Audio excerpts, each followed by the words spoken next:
m'appelle Hélène Bourry, je suis la présidente et cofondatrice de Verger du Monde. D'ici 2030, 50% des agriculteurs partiront à la retraite d'après la MSA. Le renouvellement des générations agricoles, c'est un enjeu immédiat et urgent. En parallèle, le GIEC nous informe que le thermomètre dépassera régulièrement les 50 degrés dans les prochaines années. Et si les personnes exilées détenaient une part de la solution ? Beaucoup d'entre elles ont vécu dans des zones rurales, en Afrique, en Asie, au Moyen-Orient, et ont déjà fait face à des climats arides, aux problèmes de sécheresse, de pénurie d'eau et à l'adaptation de leur production agricole.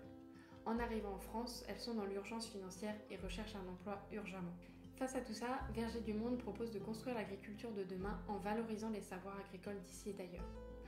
On est implanté à la fois en Île-de-France pour identifier des personnes exilées portant des savoir-faire agricoles et en Bourgogne pour pouvoir faciliter leur insertion socio-professionnelle à travers un stage, un emploi et même de l'installation.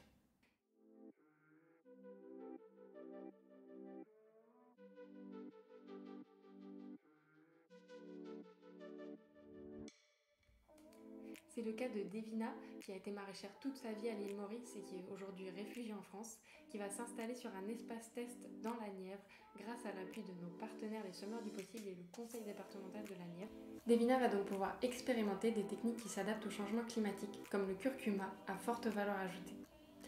Et pour pouvoir capitaliser, préserver ses savoirs, elle sera accompagnée par le projet TERSA, une recherche-action menée par une salariée doctorante. Janvier 2022 à mars 2023, on a rencontré 80 agriculteurs locaux exilés et on a pu ainsi faciliter leur insertion et leurs échanges de pratiques. Tout ça avec une super équipe salariée et 10 bénévoles.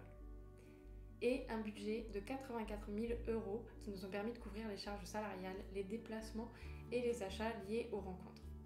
Aujourd'hui, on fait appel à Greenlink pour compléter le financement de la région Bourgogne-Franche-Comté sur le projet de recherche-action TERSA et pour cofinancer le poste de coordination dans la Nièvre qui va permettre de continuer les rencontres et les insertions socio-professionnelles et notamment le projet de Devina. On vous remercie beaucoup pour cette opportunité et à bientôt.